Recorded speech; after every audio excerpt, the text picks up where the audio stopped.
Hello, everybody. Welcome back to the What's on Your Mind podcast. I'm your blessed and grateful host, Anthony Brenton, and I am so grateful and thank you for you all for tuning into this episode.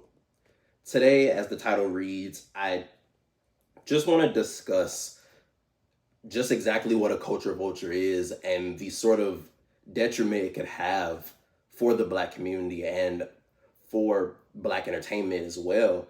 And coincidentally, it's been a year since the entire battle with Kendrick Lamar and Drake started, where Kendrick dropped the Like That verse and he started the entire battle, or he initiated the battle. And one of the things that really opened my eyes that happened and occurred during the battle, something that transpired, was really just the difference in how Kendrick Lamar and Drake represent themselves and represent the Black community, at least in my lens. Because up until the lawsuits, which I'll definitely talk about in a few minutes, up until the lawsuits, I was a big Drake fan.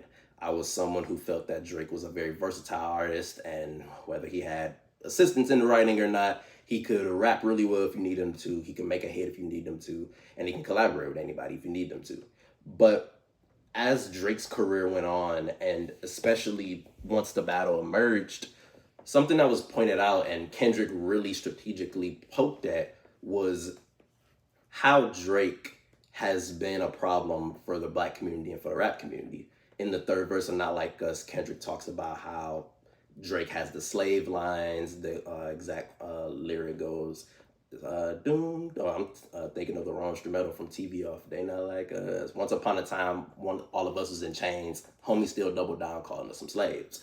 And not only did that stand out for Kendrick to use in the battle, when looking at Drake's role in hip hop, it's very interesting because even though he didn't even start off in hip hop, he transitioned smoothly and he used hip hop to bring his career to heights that some people will never reach. But when I listen to albums like a Take Care, or when I think about how Drake has beef with people like Pharrell and Serena Williams, you start to see a drastic issue here. And especially with Drake's relationship with Black women in general, I feel the biggest difference between someone like a Kendrick Lamar and a Drake is, especially recently, Kendrick Lamar has put Black women on a pedestal, whereas Drake has sort of taken Black women down. And it's why, unfortunately, I would put Drake under this lens of a culture vulture, especially recently, because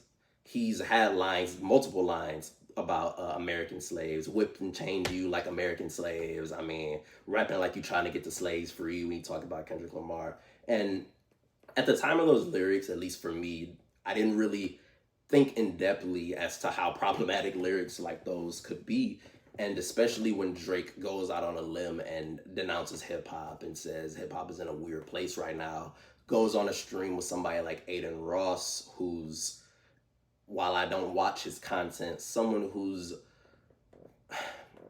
for lack of better words, hasn't represented content creation in the best way, at least in my opinion, with the things he's done and said.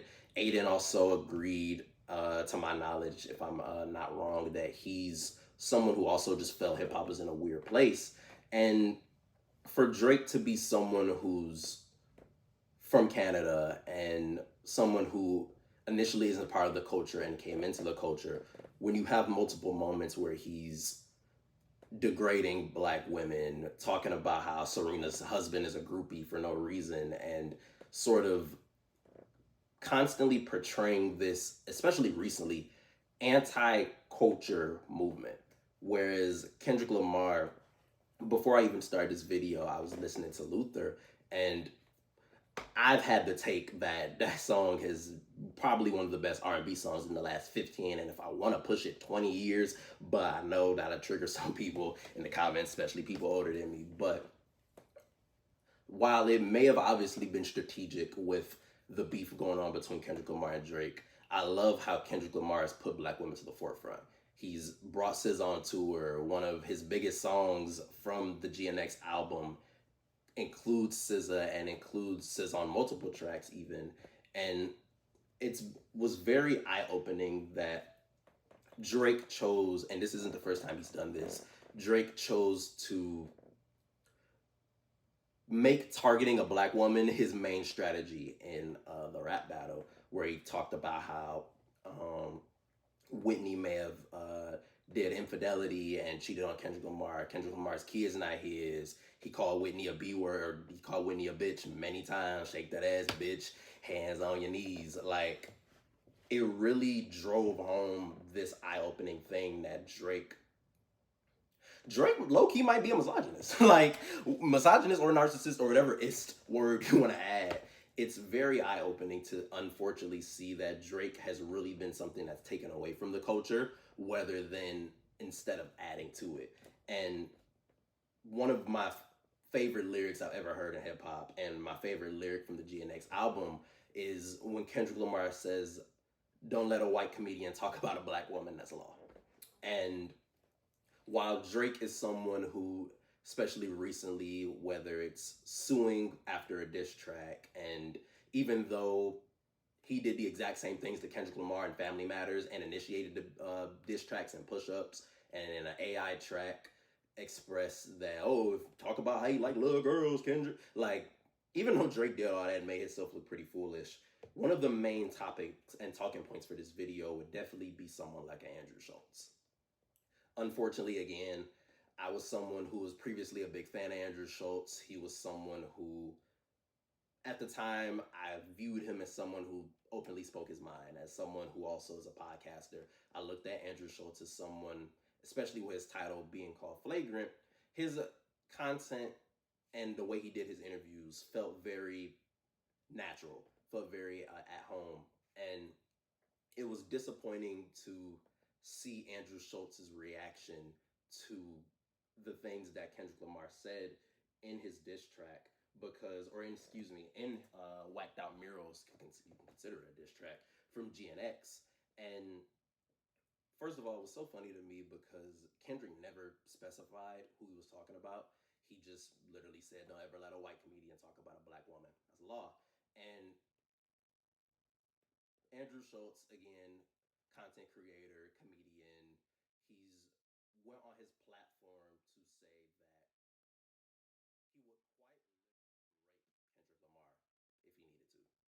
He would literally, I think some of his exact words was, hold him down and there's nothing he can do. And he went as far as to argue with O'Shea Jackson Jr., Ice Cube's son, and talk about how Ice Cube had a song called No Vaseline, and that was the same thing as Andrew Schulz making his joke about literally raping a black man.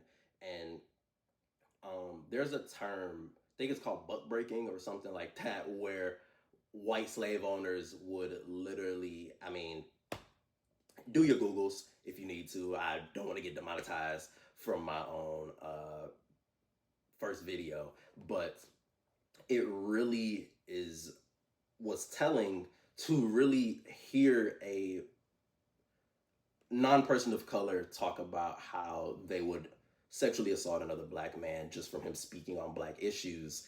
And what was very disappointing was to see Shannon Sharpe provide him a platform. Now, Shannon Sharpe is someone who I'm a huge fan of. I've been watching Shannon Sharpe for many years. I've grown up with Shannon Sharpe. Him and Skip Bayless were the main competitors for First Take when it was Stephen A. Max Kellerman, Shannon Sharpe, and Skip Bayless. First Take Undisputed, that was my thing. That's what I grew up on. And seeing Shannon Sharpe transition into the podcast realm has been very good to see. I love his platform. I watch almost every interview, but I definitely decided to not watch the Andrew Schulz interview. And part of me, when doing research for this video and just creating and thinking of thoughts for this video, I wanted to at least hear him out, but I kept coming back to the internal pain of, this is someone who made it very clear that he didn't agree with the stance Kendrick Lamar was taking, and he would be someone that would go as far as to, let's say, give him benefit of the doubt, tell a very inappropriate joke in response to that, and then go on a platform with a black man of Shannon Sharpe, someone who is very prominent in the black community, to sort of put yourself in front of that community after you just talked about it, that is the definition of what a culture vulture is. Culture vulture being someone who uses a culture, in this case black culture, as a means to an end to get up and elevate their own career. And someone like Andrew Schultz, especially after the comments he's made and doubling and tripling down on his comments he made about Kendrick Lamar, for Shannon Sharpe to allow him to have a platform, just like I said, is very disappointing, because while coincidentally, if you look at the views compared to even the Just Hilarious interview, the views don't match up, but those are still almost millions of people who Andrew Schultz was in front of, when in my opinion, it's better to use your platform for good and to get a better message out there. And when you give someone like Andrew Schultz a platform, it really sort of automatically divides your fan base as a black creator, because there was one of my mutuals, hopefully I'm not saying your name wrong, Jalopy, but I think Jalopy Bungus or something on Twitter. He's a content creator, battle rapper, really good rapper. Go follow him. I'll make sure to probably tag him if I post a clip of this. But he watched the Andrew Schultz interview and talked about how it was actually pretty good. And myself and a lot of other black creators commented on how, like, yeah, that wasn't really the vibe. Like, we ain't going to watch that Andrew Schultz video. And no disrespect to Jalopy, no disrespect to Shannon Sharpe, it's just really disappointing when people like Andrew Schultz can constantly maintain a platform and get in front of black eyes and is able to still not be reprimanded for the things he's done. Like, that video is still up where he talks about sexually assaulting Kendrick Lamar, and that clip is easily accessible on the internet. And even after saying things like that, he's still able to not only have a platform, but not suffer any consequences. And it really is this continuing cycle of just how much the black community has to deal with anti-blackness and sort of just brush it off the shoulders and not really worry about it. I have my notes over here, and there was a tweet I saw. I'll make sure to shout out. To be honest, real quick, also, very transparent. I may say it only in this video. This mic ain't plugged in. I just want to know them. But as I'm going through my notes, there was a tweet that stood out to me from Fendi Mogul. They quote tweeted someone called Heart22. That was their username. And they expressed that they don't think people should be getting canceled for what they said and did on the internet when they were 14 to 16 years old. Now, the black person in me had already suspected that this person making this tweet had said the N-word before, and that's why they're making this tweet. They did. But Fendi Mogul quote tweeted them and talked about how anti-blackness is always something non-black children have to grow out of and overcome, but that same empathy is never afforded to the black children who had to be subjugated to it in the first place. And that's unfortunately so true, because Andrew Schultz also talked about how when he brought up to O'Shea Jackson Jr. how Ice Cube made no Vaseline, or Kendrick Lamar making his comment, he tried to talk about how Kendrick Lamar shouldn't be trying to defend black women when he's done certain things. And this person right here is making a similar argument. And it blows my mind, because shout out Patrick CC, who also did a video on the Andrew Schultz, Kendrick Lamar situation. He cited a black creator who talked about how that's a common thing from oppressors or from people who don't believe in a movement to sort of place the responsibility on a black person to be perfect to talk about black issues. I will be the first one to say I am not a perfect human being. And yet I feel as though as a black person, it's important to discuss these things because they come in many different forms. And it's not just a white, Jewish, black person. Drake is a black man. And that is also something I'll talk about in one of my future videos, because it also blows my mind when people, especially black people, try to talk about how light-skinned or mixed people aren't black. Whole other conversation. And even somebody like Kendrick Lamar and Meet the Grams talked to Adonis, Drake's son, which is insane, on how, like, you are a black man. Your daddy ain't black. But it's very interesting how no matter the person, these type of people can use Black culture and put themselves in Black culture and leave it whenever they want to. Someone like a Lil Dicky also comes to mind, where, if I'm not mistaken, he even admitted it. Like, he just used rap as something to avenue himself into acting. And on the surface, while that isn't a problem, at least in my opinion, like, you know what, if you want to do this thing and then you pivot to another thing, that's cool.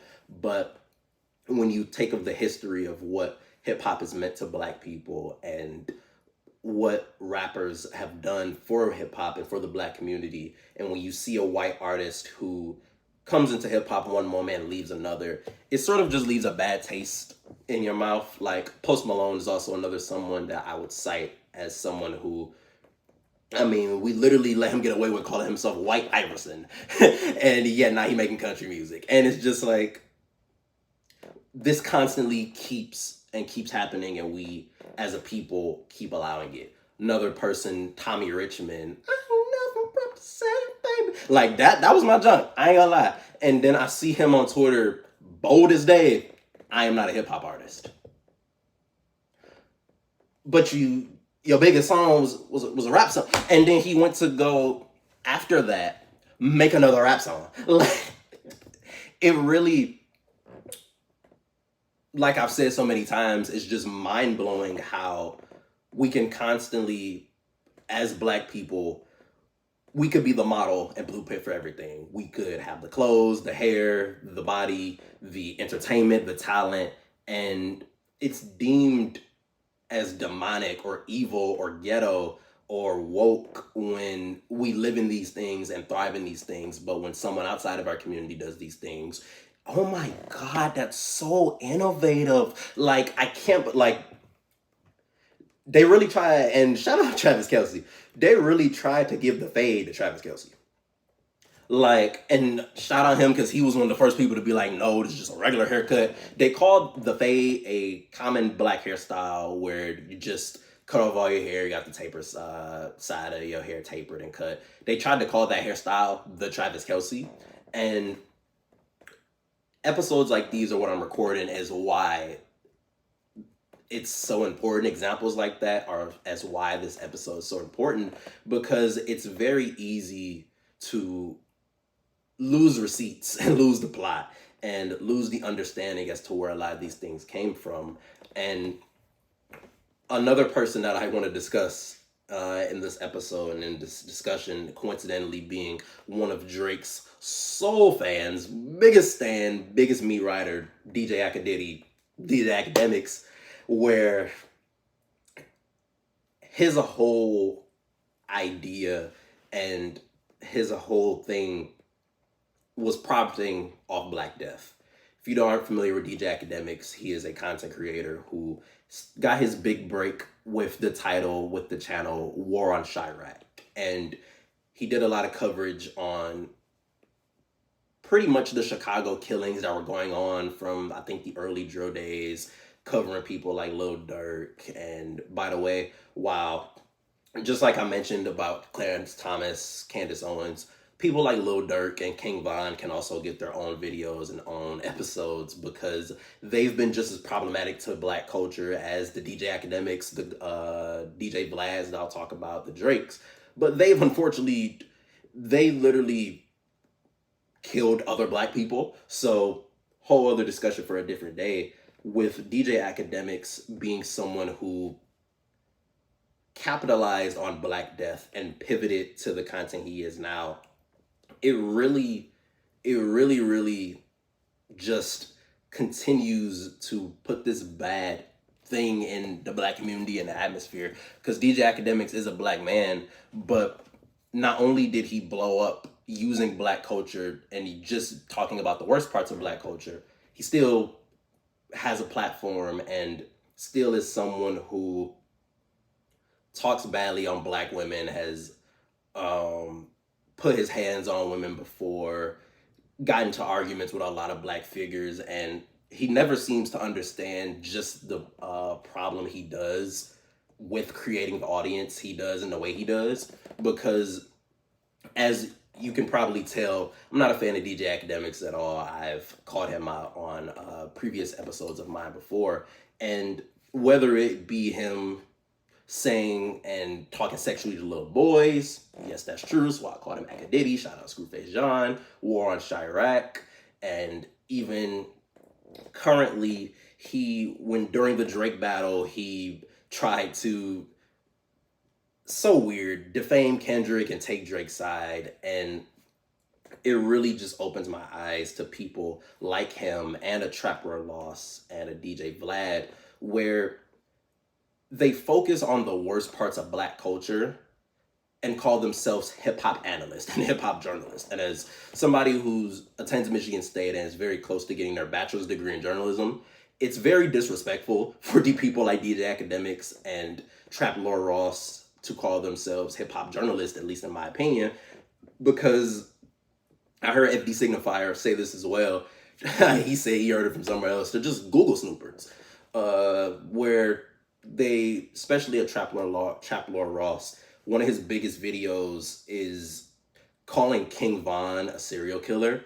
And throughout the entire video, I actually watched the video, he portrays King Von, as I said, as a serial killer. And while I definitely said King Von can get his own video, to only highlight Black death or to only highlight the problematic issues on Black culture and sort of put yourself in a position, especially as someone who's not Black, as someone who's informing, it really, some people call it federal. I'm not even going to go there. I just feel it paints Black culture and Black people in such a negative light. Media, and as someone who's a part of the media, as a literal journalist, I feel we have a responsibility to make sure we tell the story in the most positive light possible. People like DJ Academics will throw themselves under the mud on their own, whereas I feel like as a job, as a real journalist, we're laying the facts out there.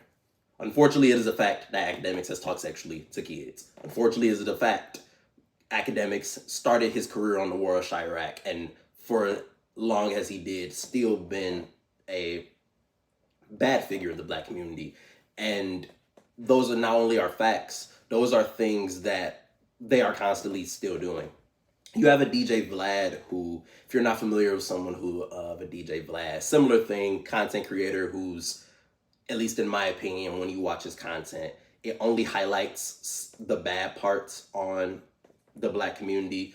And he had initially had an interview with Marlon Wayans, very famous actor, Black actor, and he got very big-headed and felt as though he wanted to interview with Marlon to describe the situation. He wanted to interview with him, and Marlon had turned him down, and he felt like Marlon Wayans would, and apologies if any wrong pronunciations, he'd never be able to succeed without me. He'd not go, I don't think he said never. I think he said he's not going to pull the same views as he would if he went on another platform. That man went on Shannon Sharp podcast and got like over 1 million views a day. Like, the constant thing I'm trying to run home in this conversation is it's okay to allow anyone, Black, white, Hispanic, anything, to talk about Black culture and hip hop, at least in my opinion, and some people even disagree with that, understandably so. The problem becomes when you only highlight the bad parts and you put that to everyone as if this is the only part of Black culture that's important. And as a content creator, I know how it goes with negative things sell. Beef, bad things, that is the thing that gets attention. But when you constantly only prioritize certain content as this is the main thing that's happening, that is when I feel the media and journalists understandably get caught out in their bullshit.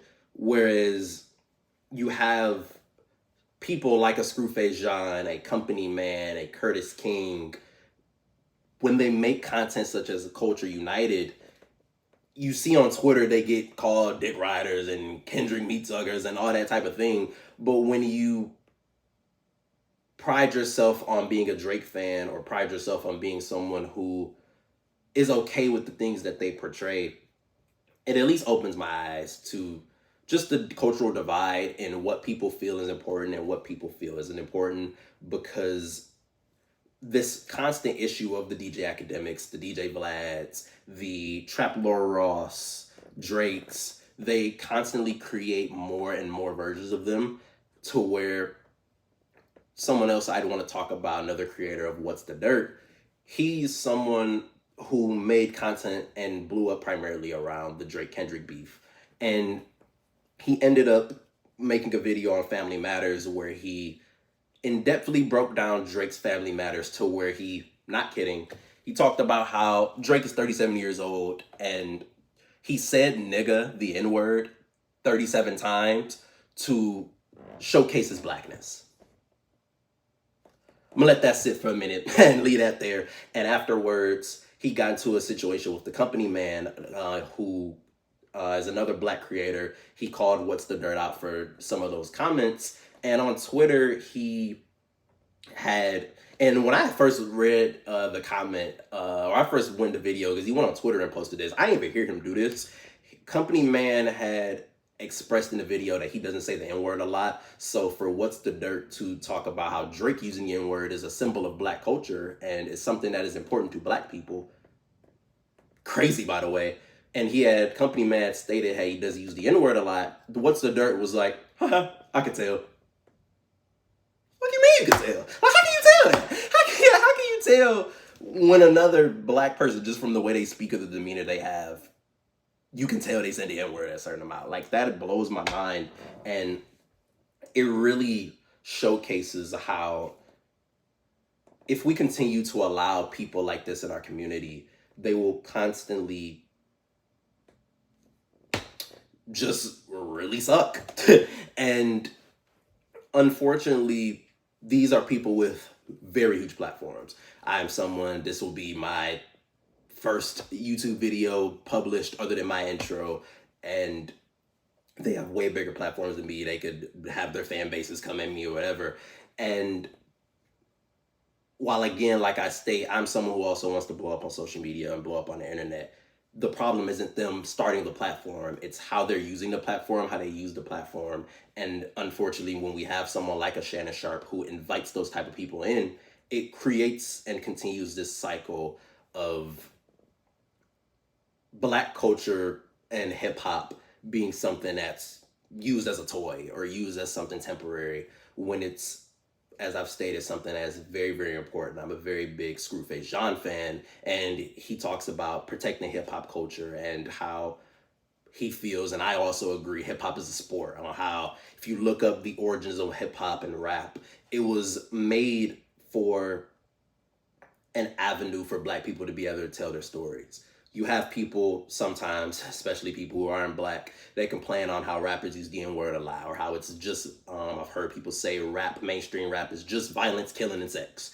And while that is very racist outlook on that, because it only highlights one part of black culture and one type of music and groups it all together, some people had to go through those things. Like, a lot of people are from neighborhoods where they didn't have the choice to be violent. They didn't have the choice to be in a war on Chirac. They didn't have the choice to tell their stories in the way that they wanted to. So they created rap to talk about how they unfortunately had to sell drugs to get their mom a better house, or how they had to unfortunately fight or even worse, kill someone to protect their own. These are things that black people genuinely go through. And when you have a Post Malone, Lil Dicky, Andrew Schultz who may rap, or even a Drake who may rap or talk about certain things and not only didn't live those things, but also portrays them in such a bad light, it takes away the voice that black people have so desperately been trying to fight for. Whether it's through rap, through podcasting, we've always had to be silent on our own issues. And even when we talk about them, it really becomes a problem for people who don't believe in these things. We see things such as DEI get removed or attempted to be removed or not really prioritized as important in the world. And it seems as though there are less and less voices out there to take up for black people and sort of be a positive light for the black community. As I stated in my intro video to this channel, I want to be a black podcaster who, especially a black male podcaster, who uplifts my community and the women involved in my community and everything around black culture. Because whether you get the DJ Academics or the fucking Fresh and Fits, you see just how much they, even though they are black, they don't choose to represent black culture. Some similar like a Drake, but at least Drake hasn't gone out of his way to talk badly on women, especially black women like a Fresh and Fit, or put their hands, or my knowledge, put their hands on women like DJ Academics. And it really drives home this idea that, at least in my perspective, black culture and these things aren't as important as they should be. And not only does that break my heart, it really frustrates me when I try to go on the internet and I don't see a lot of people who look like me, black man, hand tattooed, dreadlocks, actually loving being black and highlighting the good and the bad and talking about how black people have had to get through these things. And even if we live in the worst, and even if we, like a King Von and Lil Durk, are being detrimental to our own community, people like a Von and Durk, from my interpretation, didn't have a choice. They were born into a culture that set them up for failure. I'm gonna, after this, talk about Sexy Red and how women in the media and entertainment and hip hop are portrayed. And you would get the urge to instantly call someone like a Sexy Red ghetto or any of these things not okay and not right, when us as black people were born into these positions. Someone like a Sexy Red, regardless of the type of content and way she portrays herself, that's genuinely all she knows. When you watch my video, I'll talk about how Sexy Red has also been someone who's sexually assaulted, grew up in St. Louis, an area that suffered from redlining. And when you have the inverse of a culture vulture of someone like a DJ Academics, DJ Vlad, who only highlights those bad things, it shows that that is all, or it comes off and appears as though that is all black people can be. That's all they come from. That's all they choose to portray in their own light. And while the people who go on these platforms are not okay either, and they're also part of the problem, like I also called out Shannon Sharp, to not be from a community but only highlight the bad parts of a community is really irresponsible. You have someone like a No Jumper or Adam 22 also, whose main content strives similar to a Academics or Vlad, as mainly highlighting the bad things of the black community and black culture.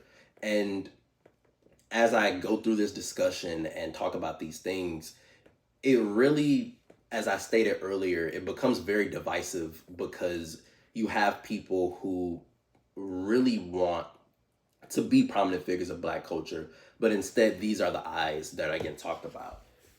As I conclude with this video, I don't want to just end off with a story on how just the eye-opening things that can happen in the black community for black culture as I scroll through my notes.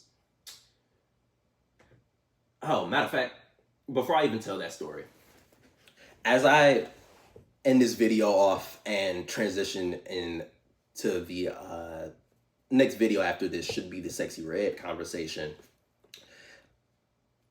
I'm gonna allow, because shout out FD Signifier, I've shouted him out a few times in this video. I'm a big fan of his as well.